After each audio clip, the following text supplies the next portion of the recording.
हाय प्यारे बच्चों, good morning all of you.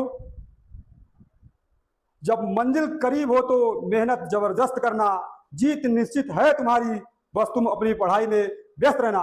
जी प्यारे बच्चों, मैं कप्तान सर विल पावर इंस्टीट्यूट में आप सबका हार्दिक स्वागत करता हूं। प्यारे बच्चों, आज की जो हमारी टॉपिक है बहुत ही जबरदस्त और लाजवाब टॉपिक है, जो कि हम लोग उसको आज बहुत ही अच्छे से तैयार करने वाले हैं। आइए, तो आज जो हम लोगों की टॉपिक है, उस टॉपिक का नाम है मानव नेत्र द्वारा प्रतिबिंब का बनना। कल की डेट में हम लोग पहले पढ़े थे, इसके पहले वाले वीडियो में मानव नेत्र क्या है और मानव नेत्र के कितने हिस्से होते हैं, कितने अंग होते हैं, एक एक करके हम लोगों ने उस पर संपूर्ण चर्चा किया था। तो आज हम लोग पढ़ना ये चाहते हैं कि मानव नेत्र में प्रतिबिंब कैसे बनता है, उसके विषय में हम लोग संपूर्ण बहुत ही डीपली चर्चा करेंगे। तो आइए देखते हैं आज का जो हम लोगों का टॉपिक है, मानव नेत्र द्वारा प्रतिबिंब का बनना। प्यारे बच्चों, ये देखिए, यहाँ पे लिखा हेडिंग डाल दिया गया है, मानव नेत्र द्वारा प्रतिबिंब का बनना, formation of an image by the human आई। देखिए प्यारे बच्चों, आपको ये फिगर के माध्यम से मैं बताना चाहता हूं कि देखिए कैसे जो है प्रतिबिंब मनुष्य के आंख पर तैयार होता है, यानी कि बनता है। देखिए, ये कोई ऑब्जेक्ट है, यहाँ मैं एक व्यक्ति बनाया हूं, ये इसको देखिए। जब इससे प्रकाश की किरणें आंख पर पड़ती है, देखिए आंख पर जैसे ये पड़ती है, यहाँ देखिए, जब प्रकाश किरणें यहाँ पे पड़ती हैं तो ये यहाँ लेंस है, ये क्या है, ये लेंस है। लेंस पे अपवर्तन के पश्चात ये कहाँ से, ये देखिए निकल जा रही है, ये देखिए यहाँ पे, और यहाँ क्या है, ये रेटिना है। रेटिना पर इसका प्रतिबिंब तैयार होता है। तो मैं इस पर बहुत बाकायदे से, बहुत आराम से इसकी जो क्रियाकलाप है, कैसे प्रतिबिंब बनता है आंख में, मैं यहाँ पे इसको लिखा हूँ और आंख का एक एक हिस्सा आपको समझाया हूँ, एक एक भाग बताया हूँ। आंख में ये क्या होता है, ये वाला भाग क्या होता है, ठीक ना, ये भाग क्या है, इधर क्या है, उधर क्या है, जितने भी हैं रेटिना वगैरह, हम लोग अंधबिंदु, पीत बिंदु सब कुछ अच्छे से डिस्कशन किए थे। चलिए यहाँ देखिए, ये लिखा हुआ है प्यारे बच्चों, एक बार मेरे साथ आप इसको रीड करिए। लिखा है, नेत्र के सामने स्थित, नेत्र के सामने स्थित किसी वस्तु से, नेत्र के सामने स्थित किसी वस्तु से चलने वाली प्रकाश की किरणें, नेत्र के सामने स्थित किसी वस्तु से चलने वाली प्रकाश की किरणें पहले जलीय द्रव कामा नेत्र लेंस तथा अंत में कचाव द्रव से अपरिवर्तित होकर रेटिना पर टकराती हैं। चूंकि मानव नेत्र एक उत्तल लेंस की भांति होता है, अतः रेटिना पर बनने वाला प्रतिबिंब उल्टा तथा वास्तविक होता है। इस प्रतिबिंब का संकेत दृश्य तंत्रिकाओं के द्वारा मस्तिष्क तक पहुंचता है और मस्तिष्क इनका संशोधन करता है, जिससे रेटिना पर बना प्रतिबिंब मस्तिष्क द्वारा अनुभव के आधार पर मानव को सीधा दिखाई पड़ता है। आई होप आपको यह एक एक शब्द बहुत ही अच्छी तथ्य के साथ समझ में आया होगा। प्यारे बच्चों, समरी इसकी है, जैसे प्रकाश की किरणें आंख पर पड़ती है, तो आंख पर जैसे पड़ेंगी, आप देखिए यहाँ एक करके लिखा है, जैसे आंख पर जैसे प्रकाश किरणें पहले किस पे आती है, जलीय द्रव। आंख से पहले क्या होता है, देखिए ये लेंस से पहले ये वाला जलीय द्रव, ये हिस्सा जलीय द्रव है, जलीय द्रव फिर नेत्र मिलता है, ये फिर नेत्र, जलीय द्रव फिर नेत्र लेंस तथा अंत में क्या है, ये वाला हिस्सा कचाव द्रव होता है। ये वाला हिस्सा क्या होता है, कचाव द्रव। जैसे कचाव द्रव में पहुंचता है तेल अपवर्तित होता है, अपवर्तित होकर रेटिना पर टकराता है। और चूंकि मानव नेत्र में जो लेंस के द्वारा प्रतिबिंब बनता है, कैसे कैसे बनता है, देखिए उल्टा तथा वास्तविक होता है।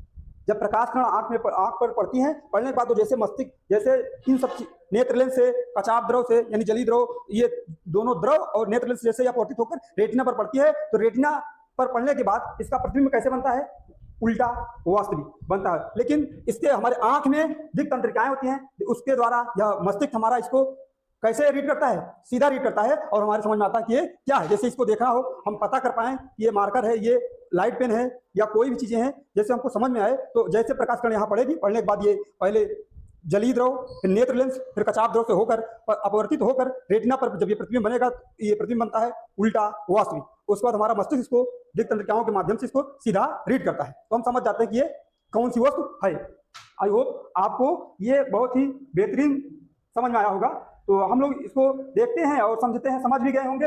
प्यारे बच्चों, आपको हमेशा अपने टॉपिक पर फोकस करना होगा, ताकि आप अपने एग्जाम को बेटर कर सकें, अपने एग्जाम में बेहतरीन प्रदर्शन कर सकें।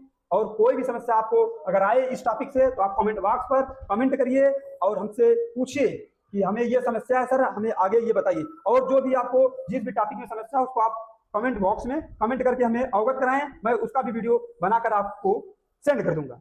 प्यारे बच्चों, देखिए ये था मानव नेत्र द्वारा प्रतिबिंब कैसे तैयार होता है, कैसे बनता है। तो अगली जो हम लोग की टॉपिक है उस पर हम लोग डिस्कशन संपूर्ण तरीके से फिर से करेंगे, और तब तक आप इसका स्क्रीनशॉट कर लीजिए ताकि आपको सुविधा हो। चलिए अब पढ़ते हैं हम लोग मानव नेत्र की समंजन क्षमता। अब पढ़ना हमको क्या, समंजन क्षमता, magnification of human I, English में से बोला जाता है मैग्निफिकेशन ऑफ ह्यूमन आई। यार बच्चों, जो समंजन क्षमता क्या है, बहुत ही छोटी सी एक परिभाषा है। हमारे साथ आप जुड़िए और मेरे साथ ही पढ़िए और देखिए। आंख के लेंस की वह खास ताकत, आंख के जो आंख है, इस आंख के लेंस की वह खास ताकत जिससे वह अपनी फोकस दूरी को छोटा या बड़ा करके पास और दूर की चीजों को साफ साफ देख पाती है, जिसे मानव नेत्र की समंजन क्षमता कहते हैं। आई होप आपको समंजन क्षमता की परिभाषा समझ में आएगी। इसका समरी है कि आंख अपनी जो नेत्र लेंस है, ये इसके अंदर आंख के अंदर जो लेंस है उसके फोकस दूरी को कम ज्यादा करके वस्तुओं को साफ साफ देखने की जो क्षमता है वही क्या है, नेत्र की समंजन क्षमता है। प्यारे बच्चों, आपको नेत्र की समंजन क्षमता बहुत ही अच्छे से समझ में आएगी, और मैं उम्मीद करता हूं कि आप आज के बाद से मानव नेत्र तथा रंग बिरंगा संसार में जो भी टॉपिक हमारे इस चैनल से आप पढ़ेंगे उससे एक भी लाइन आपको आपके बोर्ड एग्जाम में बाहर से नहीं आएगा। मेरा आपसे एक रिक्वेस्ट है कि हमारे चैनल को सब्सक्राइब कर लीजिए और अपने हर उस जरूरतमंद बच्चों के पास शेयर करिए जिनको ये वीडियो जरूरत है। इसका स्क्रीनशॉट आप कर लीजिए तब तक, उसके बाद मैं आगे नेक्स्ट टॉपिक पे चलता हूं। चलिए ठीक, अगली टॉपिक है आंख का दूरबिंदु।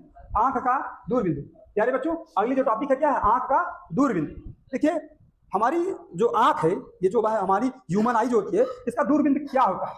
हम स्वस्थ व्यक्ति हैं, उसके अंदर उस व्यक्ति के अंदर, उसके आंख के अंदर अगर कोई रोग नहीं है तो उसका दूरबिंदु क्या होता है। बहुत ही छोटी सी कॉन्सेप्ट है और बहुत जल्दी समझ में आता है, तुरंत बता दिया जाता है। लेकिन इसमें मैं एक 2 लाइन की डिफिनेशन लिखा हूं, इसलिए लिखा हूं कि आपको एग्जाम में ऐसे लिखना है। कॉम्पिटिटिव एग्जाम उसका वन लिनियर का क्वेश्चन होता है, सटाक का आंसर ऑब्जेक्टिव में देना होता है, लेकिन यहाँ पहले पढ़ लेंगे, उसके बाद फिर हम समझ जाएंगे एक लाइन में आंसर क्या होगा। चलिए, लिखा हुआ अनंत, जिसको हम लोग इंग्लिश में कहते हैं इन्फिनिटी पर होता है। देखिए, आंख का दूरबिंदु कहाँ होता है, इन्फिनिटी पर होता है। आंसर तैयार हो गया आपका, कहाँ होता है, इन्फिनिटी पर होता है। इसका अर्थ है कि सामान्य आंख बिना किसी तनाव के बहुत दूर स्थित वस्तुओं जैसे तारे या आसमान को भी स्पष्ट रूप से देख सकती है।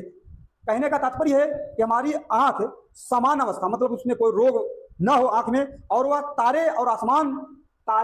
या आसमान में जो भी चीजें हैं उसको आसानी से देख सकने की जो क्वालिटी है, जो दूरी है, वो क्या है, आंख का दूरबिंदु है। और आंख का दूरबिंदु होता कितना है, अनंत। अनंत का सिंबल ये होता है, इन्फिनिटी से कहते हैं।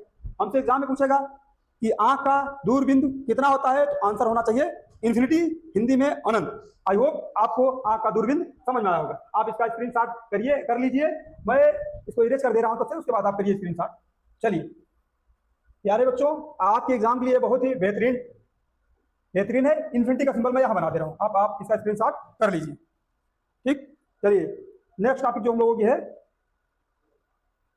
आंख का निकट बिंदु। आंख का निकट बिंदु क्या कितना होता है। देखिए, आंख का निकट बिंदु, इसका भी एक लाइन में ही आंसर है, लेकिन थोड़ी सी जो कहानी लिखी है, इस कहानी को पढ़ने से हमारे अंदर शब्दों का भंडार जो होता है वो मजबूत होता है और हम उसको लिखने में हमको आसानी होती है। यहाँ मैं लिखा, वह न्यूनतम दूरी, आंख का निकट बिंदु का मतलब है न्यूनतम, पास की दूरी, वह न्यूनतम दूरी जहां पर रखी वस्तु बिना किसी तनाव के आंख को एकदम साफ और स्पष्ट दिखाई देती है।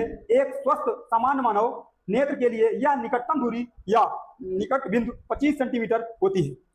आई होप आपको समझ में आया होगा आंख की निकट बिंदु कितनी होती है। निकट बिंदु कितनी होती है प्यारे बच्चों, 25 सेंटीमीटर। जैसे हम कोई एक कॉपी ले लीजिए, अगर हम उसको पेपर ले लीजिए, हम पढ़ना चाहते हैं तो हमारी आंख उसको 25 सेंटीमीटर तक ही पढ़ पाएगा। 25 सेंटीमीटर, जैसे आप 20 सेंटीमीटर कर लोगे तो पढ़ने में हमको समस्या पैदा होगी। तो निकट बिंदु वस्तु अगर 25 सेंटीमीटर से पहले रखी है तो प्रॉब्लम होगा। तो कितना होना चाहिए, 25 सेंटीमीटर। तो आई होप आपको ये भी बात समझ में आई होगी, निकट बिंदु कितना होता है। प्यारे बच्चों, आपके बोर्ड एग्जाम में ये भी बहुत महत्वपूर्ण रोल है इसका, इस न्यूमेरिकल हल करने में इन सब का बहुत ही उपयोग होता है। आपको हमेशा तैयार रहना चाहिए अपने टॉपिक पर। आई होप आपको हमारा यह वीडियो पसंद आया होगा। यदि पसंद आया हो तो आप अपने आप को और हमारे चैनल को आगे बढ़ाते रहिए ताकि आपको किसी भी प्रकार से कोई समस्या ना हो। इस चैनल पर, विल पावर इंस्टीट्यूट पर, आपको science, SST, Hindi, math, English, drawing, जितने भी आपके बोर्ड एग्जाम में, चाहे वो यूपी बोर्ड हो, चाहे सीबीएसई बोर्ड हो, चाहे आईसीएसई बोर्ड हो, जो भी बोर्ड हो, चाहे वो राजस्थान बोर्ड हो, चाहे बिहार बोर्ड हो, जो भी बोर्ड है, ऐसी टॉपिक बनाई जाती है कि हर जगह ये काम आए और आपके एग्जाम में बेहतरीन नंबर लाने का काम करे। आई होप कि आपको हमारे वीडियो पसंद आएगा। तब तक के लिए धन्यवाद।